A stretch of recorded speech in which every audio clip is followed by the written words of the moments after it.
नमस्कार दोस्तों, सवारी डेयरी फार्म के यूट्यूब चैनल में स्वागत है भाइयों।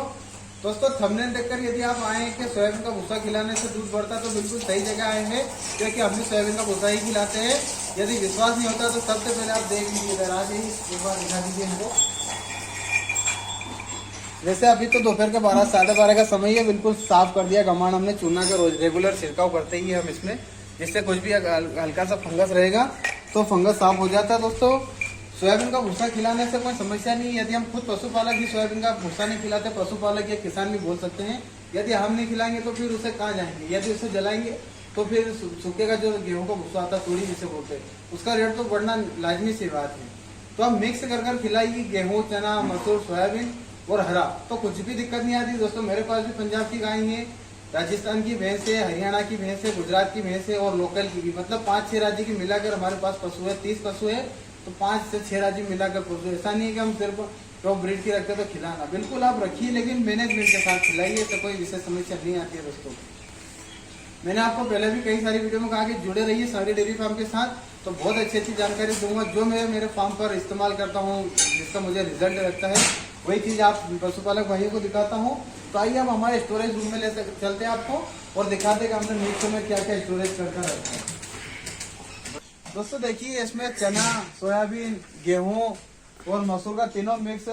गेहूं का सबसे ऊपर रखा हुआ, सोयाबीन का जो ब्लैक ब्लैक वाला दिख रहा है वो है, और जो हल्का सा मतलब व्हाइट पेन आ रहा है वो चने का। ऐसा नहीं कि वीडियो बनाने के चक्कर में हमने ऊपर डाल दिया। देखो ये मिक्स किया था, अभी कल गाड़ी आई है तो सारा मिक्स ही किया है हमने, ऐसा नहीं है। देखो ये सोयाबीन का भी भरा हुआ है इसमें। ऐसा नहीं कि वीडियो बनाने के चक्कर में हमने आप सभी भाइयों को बेवकूफ बना रहे कि ऐसा कुछ नहीं है। देख लीजिए पूरा हमने मिक्स कर ही भरा है, और बिल्कुल हरा चारा भी खिला रहे हैं। साथ में ही हम बचिया तैयार कर रहे हैं, आने वाले वीडियो में इसको भी दिखाएंगे किसकी बचिया है, खुली रहती दिन भर। तो दोस्तों हरा भी खिलाते, चाप कटर भी रखा हुआ है हमारे पास में, इसी से कुट्टी काट कर खिलाते हैं पशुओं को। ये रहा हमारा मेन गेट, यहाँ से लॉक हो जाता है तो ये मतलब तूड़ी का जो स्टोरेज रहता है ये लॉक हो जाता है। और ये रहा फार्म का गेट, यहाँ से पशु आना जाना सभी का लगा हुआ रहता है। और ये हमारा मकान रहा दोस्तों, इसी मकान में रहते हैं, बाकी कोई बड़ा नहीं है हमारा परिवार, छोटा सा परिवार, छोटे से मकान में ही रहते हैं और बिल्कुल खुश रहते हैं। आइए फार्म के अंदर ले चलते हैं आपको। ये फार्म का गेट है, यहाँ से सूखे का लाते हैं और इधर पशुओं को डाल देते हैं। यदि सूखा अब हम दूर रखेंगे तो फिर लाने ले जाने में भी दिक्कत होती है। यदि कोई फार्म पर नहीं रहता है, अकेला बंदा भी रहता है या हमारी घर की लेडीज रहती है, वो भी मैनेज कर लेती है यहाँ से। यदि दूर रखेंगे तो फिर बहुत सारी समस्या आती है। आइए दोस्तों एक भैंस तैयार हो रही, 20 दिन के बाद बच्चा देगी। थोड़ा सा क्या कि कमजोर जरूर होगी क्योंकि ड्राई नहीं हो पा रही थी। प्योर गुजरात की जाफराबादी जूनागढ़ से खरीद कर लाए थे। 11 किलो एक टाइम का दूध दिया दोस्तों, 22 लीटर तक है हमारे पास, और 1,30,000 रुपये में खरीदा था मैंने। पता नहीं कौन सी इलेक्ट्रेशन में खरीदा था, लेकिन मेरे यहाँ पर चौथी बार बच्चा देने के लिए रेडी है। 20 दिन बाकी है। तो यदि आप कमेंट करके पूछोगे कि मनोज भाई क्या खिलाते हो, वीडियो बनाओ, तो मैं वीडियो बनाकर दिखा दूंगा कि हम इसको क्या क्या दे रहे हैं अभी डाइट में, जिससे कि अच्छा तैयार हो। 20 दिन बाकी दोस्तों, एक बार दिखा दीजिए इधर से। ज़्यादा बड़ा ऑर्डर नहीं बनाती है, ऐसा थैला जैसा ऑर्डर नहीं रहता है इसका कि बहुत बड़ा थैले जैसा ऑर्डर बना रहा है कि वो बिल्कुल फिक्स ऑर्डर रहता है। बाकी देखो अभी पशु खड़ा होने लगे हैं और बच्चियाँ को भी 2 महीने हो चुके हैं। तो जो किट का बताया था मैंने, वो किट अभी मिल नहीं पाई हमें, तो इसके चलते इसकी पीडी करवानी पड़ेगी। लेकिन मुझे अंदाज है कि 95% तक बच्चियाँ प्रेग्नेंट हो चुकी है। तो दोस्तों आज का यही टॉपिक था कि मैंने कहा चलो अपने भाइयों को विशेष देते हैं जानकारी, क्योंकि एक धारणा बनी हुई है कि यार बाहर से पशु खरीद कर लाते हैं तो अच्छा खिलाना जरूरी।